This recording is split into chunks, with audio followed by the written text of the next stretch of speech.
Merci beaucoup. Donc une présentation assez générale, un exemple bien documenté sur un beau territoire que j'aime bien par ailleurs, indépendamment de l'agent. Donc si vous avez des questions, donc il y a 2 micros qui vont circuler, il y a déjà un bras qui s'est levé là-bas. Moi, je laisse la salle parler. Je pense que c'est le plus intéressant. Donc un bras ici et puis Loïc juste là. Donc Loïc, tu as la parole. Ma question concerne la première communication. D'abord, sur le terme envahissant et invasif, c'est vrai qu'on peut en discuter à l'infini. L'inconvénient du mot envahissant, c'est que c'est un terme d'usage courant, que les gens interprètent comme une expansion géographique, avant tout, alors que invasif, c'est un nouveau mot qui rappelle plus effectivement, avec les avantages et les inconvénients, une invasion de maladies, mais qui signifie justement que les atteintes sont beaucoup plus importantes et beaucoup plus complexes sur les écosystèmes ou sur les chaînes alimentaires qu'une simple expansion géographique ou numérique. Et donc, je pense qu'on peut utiliser aussi, à mon avis, le terme invasif. Il y a moins d'ambiguïté avec invasif qu'envahissante. Alors, sur votre communication elle-même, bon, évidemment, moi, je défends pas les invasives. Je crois qu'il n'y a pas beaucoup de gens qui défendent par principe les invasives. Ce que je reprocherais plus à votre communication, c'est que d'avoir fait un amalgame complet, enfin global, de toutes les espèces invasives, en prenant surtout des exemples sur des animaux, des pathogènes, des parasites, alors qu'il y a effectivement une grosse différence entre ce type d'organisme et les conséquences qu'il peut avoir, notamment sur la santé publique ou animale, et des mammifères, des oiseaux ou des plantes qui ont d'autres impacts, en général beaucoup moins importants. Et le fait de mettre toutes les invasives dans le même sac, sans trop de nuances, on pourrait faire la même démonstration avec les natives.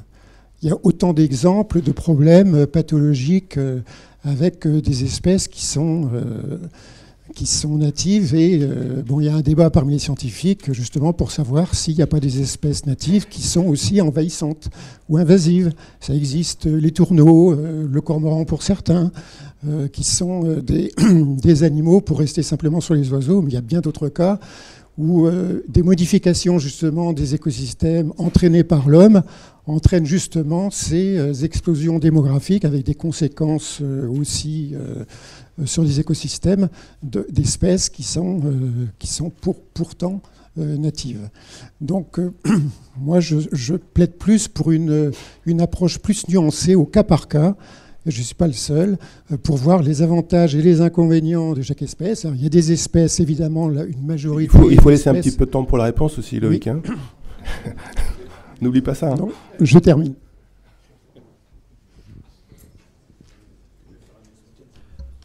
Oui, ce qui est intéressant dans l'ouvrage d'Elton, c'est qu'effectivement, initialement, il s'intéresse à tous les organismes vivants pour des raisons diverses. Et puis après, il est contraint dans sa camisole disciplinaire à aborder que, en fait, ce qu'il connaît le mieux, à savoir les animaux et les plantes. J'ai croisé un naturaliste il n'y a pas longtemps qui me disait préparer un livre sur les espèces envahissantes. Alors on discute un petit peu. Moi je vais respecter les Québécois, donc je vais rester sur envahissantes, parce que je trouve qu'ils ont des bonnes raisons. Et je lui demande s'il allait aborder tel ou tel organisme vivant qui fait lui aussi, enfin eux aussi partie de la biodiversité, au même titre que les grosses bêtes. Et sa réponse a été non. Et pourquoi ? Parce qu'il n'y connaît rien. Le problème disciplinaire est un problème et l'une des dimensions des problèmes environnementaux. C'est-à-dire que les problèmes environnementaux ne correspondent pas nécessairement au découpage disciplinaire que l'on a instauré. Je vais prendre l'exemple du nématode du pin qu'on avait évoqué hier. Il n'arrive pas tout seul, c'est un nématode, c'est un animal qui se déplace avec un autre animal qui est un insecte, et l'impact qu'il a sur les pins, il en fait mourir à peu près 70%, c'est un mélange de son impact à lui, plus les bactéries et les virus qu'il véhicule. Séparer l'un de l'autre en disant est-ce que c'est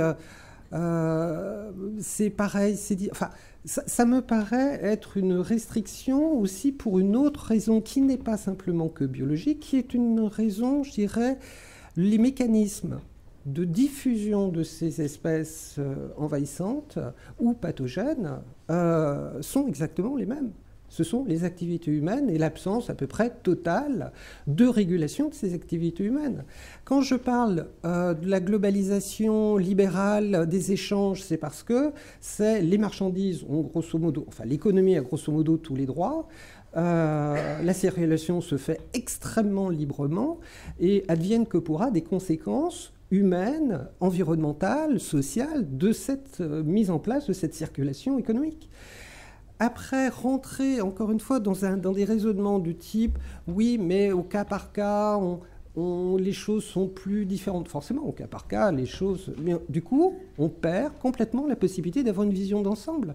Et parfois, la vision d'ensemble est nécessaire pour comprendre, effectivement, les mécanismes qui dépassent simplement tel ou tel exemple, tel et tel organisme ou telle situation locale. Moi, je pense qu'il faut vraiment aussi avoir une vision minimum globale de temps en temps quand les problèmes sont globaux. Et là, les problèmes sont réellement globaux. Autre question là-bas, oui. Donc, Jacques Tassin. Donc, je suis désolé, mais vos exemples, ils ne tiennent pas du tout d'une vision d'ensemble. Justement, bon, je vais répéter un petit peu, enfin, je ne sais pas répéter, mais je suis du même point de vue que Loïc Marion. Vous avez pris délibérément 2 pathogènes et puis un ravageur des forêts. Évidemment, tout le monde est d'accord. Il n'y a pas photo. Personne ne peut défendre ce type d'espèce. Ce qui aurait été intéressant, ça aurait été de prendre des exemples peut-être plus ambivalents. La Jaune d'Europe, on était un bon. On a parlé hier, Jean-Philippe Siblet a parlé de la perruche à collier, qui pose éventuellement des problèmes vis-à-vis des oiseaux cavernicoles, mais qui est aussi un bon outil pour stimuler l'empathie des gens. Donc, globalement, oui, mais sans amalgame. Faut quand même souvenir que les extinctions d'espèces représentées par les espèces invasives, elles portent à 80% dans les îles, donc sur 5% de l'espace terrestre. Et ça, évidemment, on ne le rappelle jamais. Il faut savoir que sur ces... Alors, il doit y avoir à peu près 250 extinctions qui ont été enregistrées, liées au moins pour partie aux espèces invasives. La plupart sont, je dirais, d'un temps révolu, heureusement. Là, il y a un amalgame dans le temps. Il y a aussi un amalgame dans les espèces, donc voir globalement, oui, mais évidemment ne pas perdre la spécificité des espèces, puisqu'on a 31... alors, sur les extinctions d'espèces, on a 31 espèces invasives qui sont comment dire, à l'origine de ces extinctions. Donc, voilà, donc se méfier quand même des amalgames de cette globalisation, de cette pensée globalisante à outrance qui nous fait perdre de vue la réalité des choses. Et sur ces 31 espèces invasives responsables d'extinction, le rat et le chat, donc des prédateurs, pathogènes et prédateurs, sont responsables. Et d'ailleurs, je note que vous avez dit à un moment espèces invasives et pathogènes. Donc c'est assez amusant parce que vous faites bien vous-même la différence entre les deux, entre les espèces invasives et les pathogènes. Vous êtes allé chercher des exemples.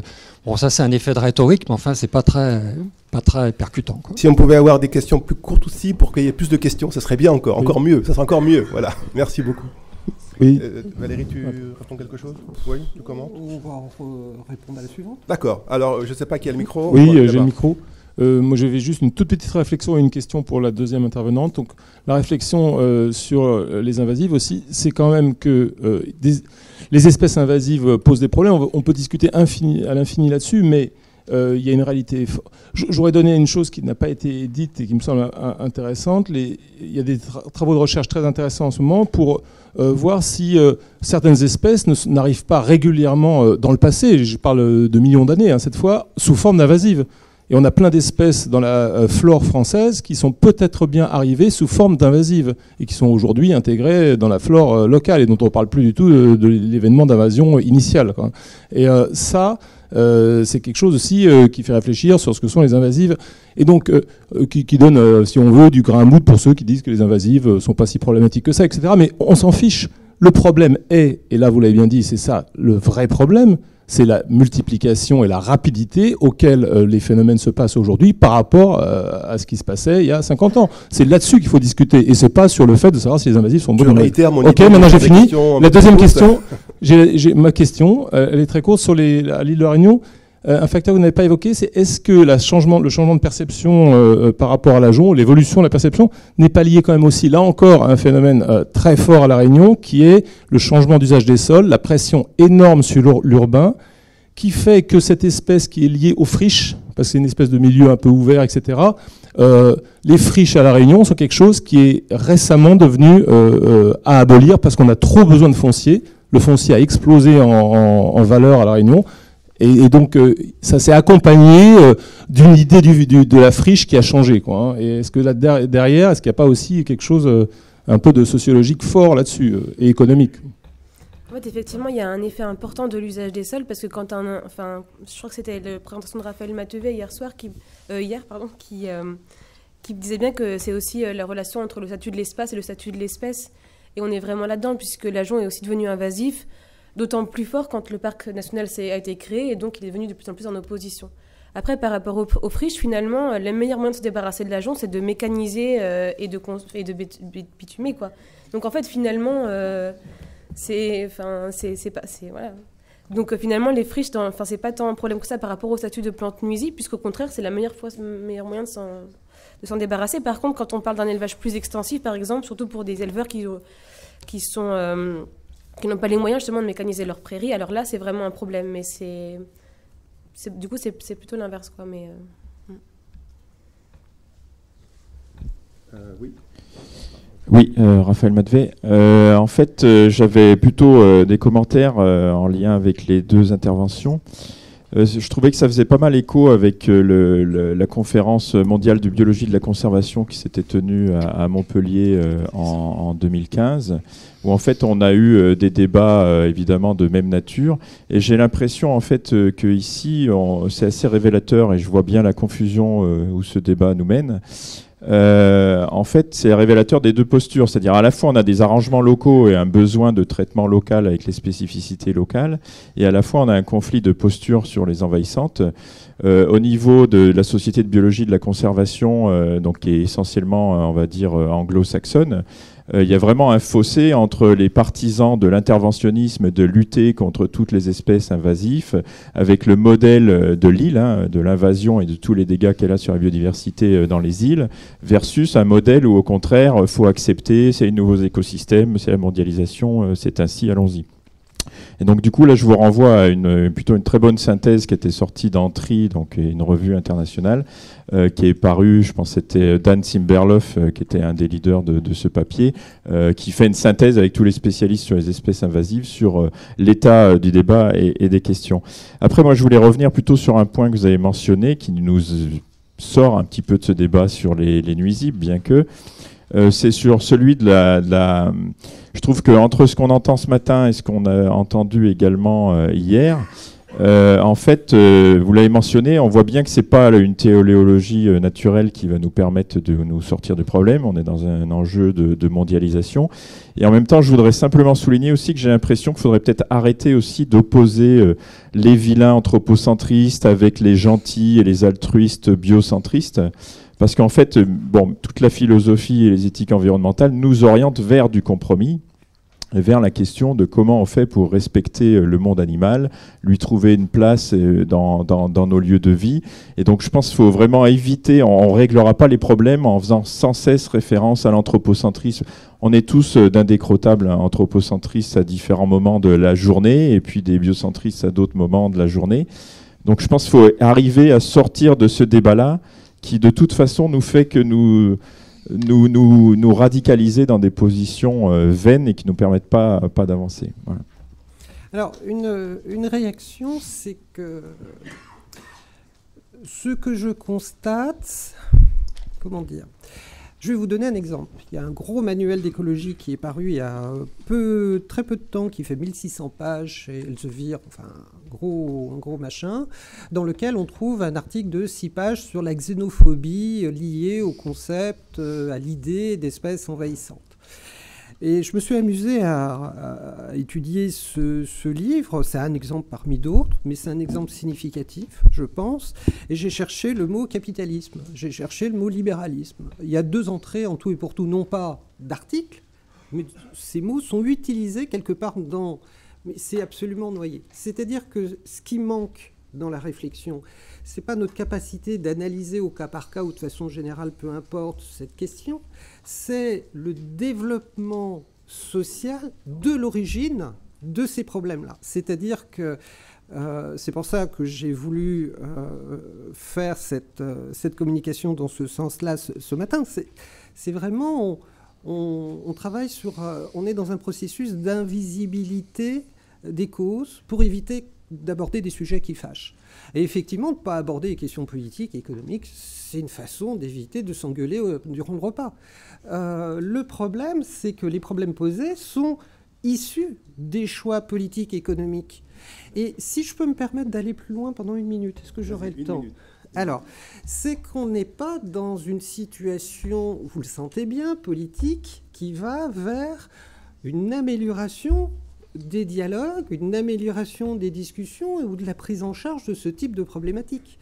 On est face à 2 bouffées politiques, l'une populiste, qui déteste l'expertise, la confrontation et le pluralisme, qui ne veut de société que régit souvent un seul mode de pensée, le leur, et les autres seront exclus. C'est le programme de tous les mouvements populistes.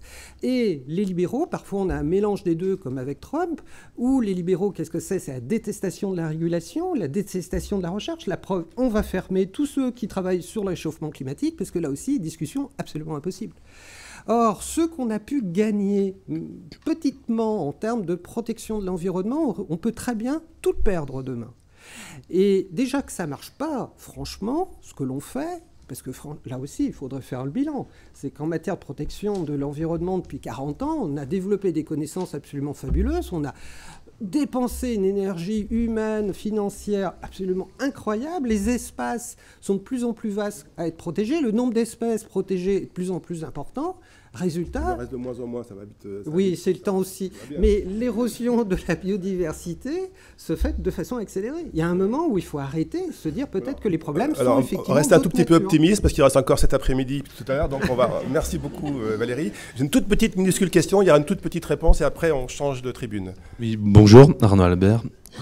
Merci pour vos présentations. J'ai 2 questions en fait, mais très courtes. La première pour Valérie Chancigo. Vous avez expliqué qu'il y avait une corrélation entre l'augmentation des inégalités sociales et l'augmentation du nombre d'EE dans le monde.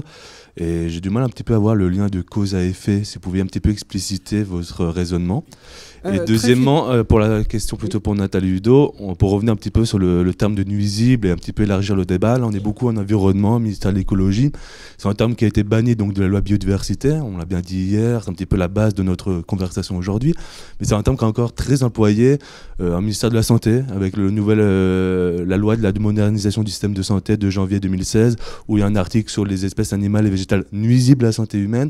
Pareil, un nouveau règlement européen d'il y a 3 mois, plutôt en santé des végétaux, on parle d'organismes nuisibles aux végétaux, produits végétaux. Donc, est-ce qu'il n'y a pas, c'est une question de sociologie, mais c'est vrai qu'on entend qu'on utilise moins en moins un environnement, mais dans d'autres codes, dans d'autres thématiques, agriculture et santé. Donc, je voudrais savoir s'il y a peut-être une raison, voilà, un petit peu élargir le débat, peut-être d'autres auront des réponses. Voilà. Donc, très court et merci pour vos réponses. Alors là, répondre de speed dating de la macroéconomie, ça va être compliqué.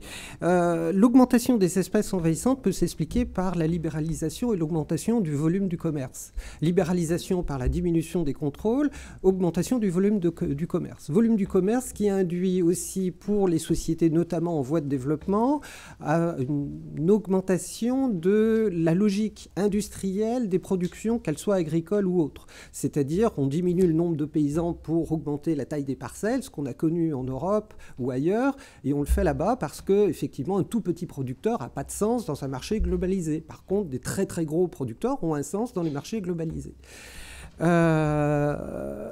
Ce type de développement économique, et là aussi de façon ultra rapide et caricaturale, ne favorise pas la disparition des inégalités sociales. La concentration, alors je vais employer une formulation marxiste, pourtant ce n'est pas ma thèse de thé, mais la concentration des moyens de production conduit effectivement à l'apparition d'une classe de privilégiés par rapport à une classe de gens qui doivent travailler pour ceux qui détiennent ces moyens de production.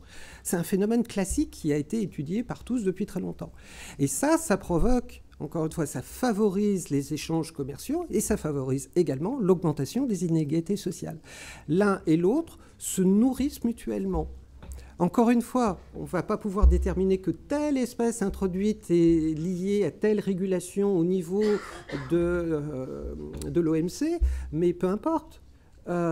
Globalement, il y a quand même une indication qu'il y a un lien de causalité. Comme on peut le faire avec la pauvreté ou la situation sanitaire. Moi, je vais faire très court. Effectivement, on a toujours le statut nuisible pour d'autres espèces à La Réunion aujourd'hui, pas pour l'ajon, mais pour d'autres espèces. Après, c'est que ça concerne toutes les espèces qui ont un effet direct pour l'homme, que ce soit en termes d'économie ou en termes de santé. Mais je sais pas comment élargir vraiment à votre question, mais effectivement, ça se maintient toujours, mais c'est tout le débat, je crois, du colloque. Et c'est vrai qu'en France, dans les codes, les différents codes, il n'y a pas de cohérence forcément. Hein. Le statut de l'animal, par exemple, être sensible ou pas, ça n'a rien à voir entre le code rural, le code civil, le code de l'environnement. Hein. D'ailleurs, terminé. Merci beaucoup Valérie, merci beaucoup Nathalie. On fait le passage à la...